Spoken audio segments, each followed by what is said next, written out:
สนับสนุนโดยบริษัทไทยเบเวอเรจจำกัดมหาชน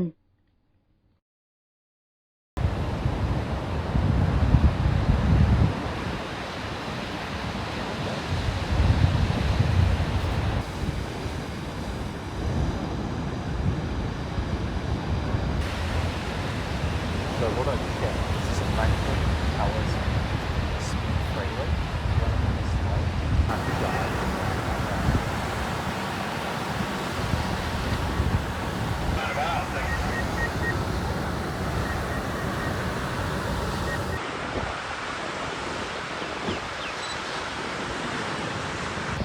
This is just as valuable effectively.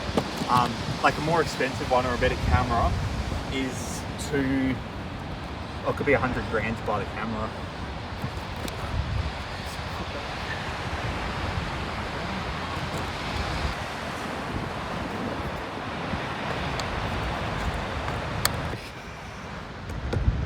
That's massive. So it takes off like a normal drone, like this one Eliza's got, and it can sort of glide. and then it transitions, and it flies like a normal plane after that.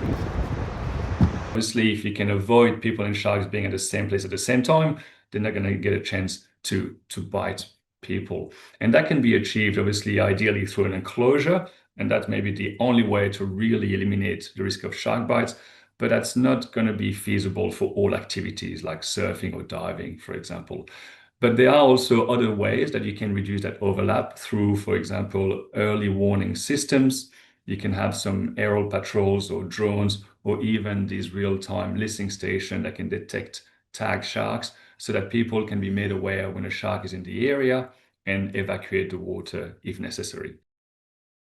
But there's still going to be times when people and sharks will overlap and will be next to each other. So the next step is to then try to reduce the likelihood or the probability of a shark bite.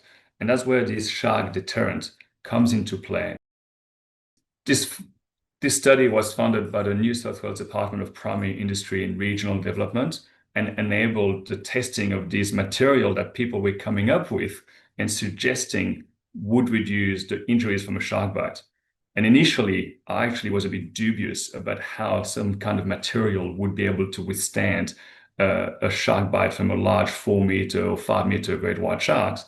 But I was generally surprised when we compared this bite-resistant material to standard neoprene at how much that new material was able to reduce damages and therefore injuries that people could get from a shark bite. But again, it's not going to be foolproof, and there will be a situation when a shark might still bite a person. And that's where good and quick emergency response, but also this bite-resistant material can come into play in terms of reducing the severity of the injuries that can then provide more time for the emergency services to get to the victim and also reduce how much time it takes to recover from a shark bite.